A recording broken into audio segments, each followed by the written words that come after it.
Very much, Pyra. He was saying we got carried by the team.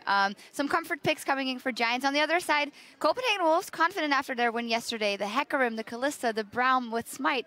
They wanted a plan. They wanted to execute a plan, but it didn't really go that well. Yeah, if you look at the Copenhagen Wolves team comp, it sounds so good, right? You know, the Nard going in, Mega Nard, the Hecarim like ponying in and just spreading everybody out, and then Kalista just staying behind that Braum, really nice and really good team fight, really good 5v5. But then if you extrapolate that and you open up the map, and then they start struggling again. You know, the Jack split pushing is spreading them out, and all they can do is really group and wait for something to happen. But you saw when, as long as Giants were playing spread and just moving around the map quicker, they were the ones winning. And again, they did this signature Giant snowball, you know, feed their top laner, gank for him, and then leave bot lane to their own device.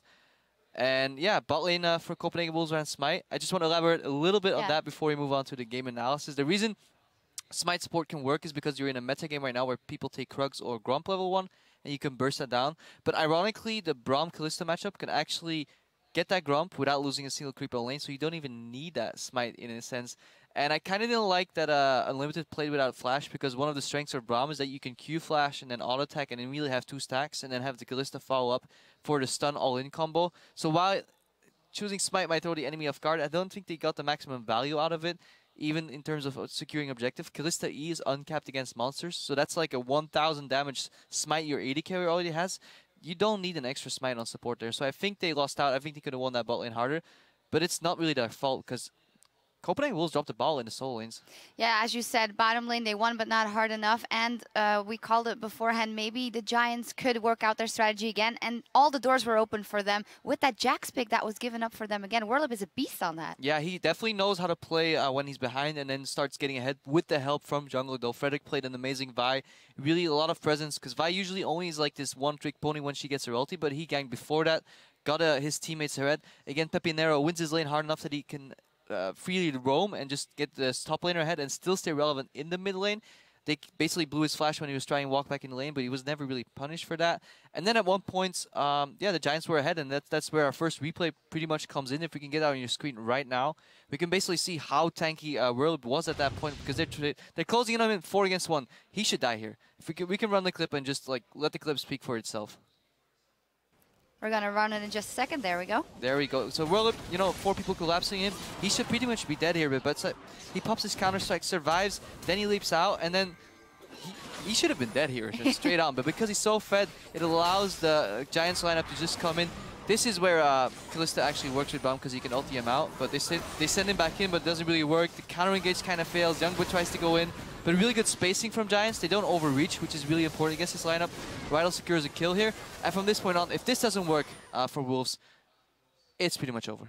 Yeah, we heard the casters talk about it already. This is 2 times in a row that for Giants, their strategy works. Do you think that their skill ceiling is higher, that they could actually execute this against better teams? Like, it's really textbook, you know. We even hammered on it before the game even started. Like, this is what they did yesterday. They're going to do it again.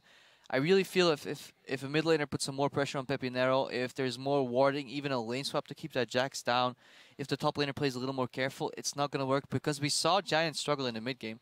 As hard as they got ahead in the early mid, the mid to late was poor because they kept grouping around that Baron for some reason. They didn't even split push with the Jax, even once they got the Baron. They basically didn't even put the Jax bot to spread those Baron buffs out, and they kept grouping mid, and I don't understand why, because they basically beat a composition that is really good at grouping by grouping against it. So they waited long enough that they got so fed that the composition deficit didn't even matter, and they just like piled on through and just killed them. But they should have been split pushing 1-3-1, open up the map, diffuse that Xerath wave clear, because in even teams of equal skill, sieging 5-man into a Xerath, which has teammates that excel by being together, is not a good idea. I'll tell you why. It's their first 2 games, and honestly, they did start off very good here in the LCS, hoping they can take lessons from that and take that to the next level. Enough of what we think. Let's hear from you. Earlier in the show, we asked you to get on Twitter and tell us which player impressed you the most on day 1 and why. And here are some of your responses. The first one is from @Nazarium. I was really impressed by @Whirlip from the newcomers Giants Gaming. He obliterated the top lane so easy and so early with his Jax. I mean, we can give him a lot of praise in this one. It was BBN. It was me, Bien. The second one is from @Vigilante. Rainover was phenomenal in the Fnatic match yesterday. He's definitely a force to be reckoned with. Yeah, we were talking a lot about Fnatic as a whole and Yellow Star, but then Rainover was sitting here and just explaining, and he absolutely did his part in that game. Yeah, I really liked just the way he played. I'm looking forward if he can repeat this even on a different champion and basically just show how well he understands the game. If that translates into next few matches, he could be a top-tier jungler in Europe. Third one is from @Windshade. Power of Evil showing that he can be so much more with Syndra. Yeah, nerfs don't affect him. He doesn't even care. That's actually a quote from Syndra. More, I can be so much more. So +1 on that one. And Voice of course, actor shocks. Voice actor shocks, maybe someday. And of course, you can always add to the conversation by tweeting @LOL Esports and using the hashtag LCS.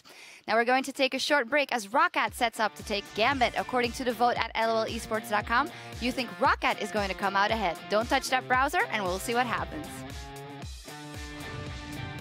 Time for our second match of the day with Giants Gaming and the Copenhagen Wolves preparing to face off. He's got Assault and Battery available. He's charging. He goes in. Airwax, you're going to get caught. Frederick with the timing. Pepinel catching freeze. Oh, let's see what they can make of this. Frederick has still got his Assault and Battery available and limited the next target. Well, let's see what Werlip can do. There's members of Copenhagen Wolves all going low. Baron has been secured by the Copenhagen Wolves. But what damage can Werlip do? They lost it. 2. That's 3. Werlip's going to get out alive. No, he's not. He's shut down. Frederick has gone deep. He's going found straight his for way the to Soren. We do see Airwax throwing himself into the team, but that's Soren and freeze down. Well, that There's works no too. damage left for the Copenhagen Wolves, and this should be their game. 2-0 in week 1.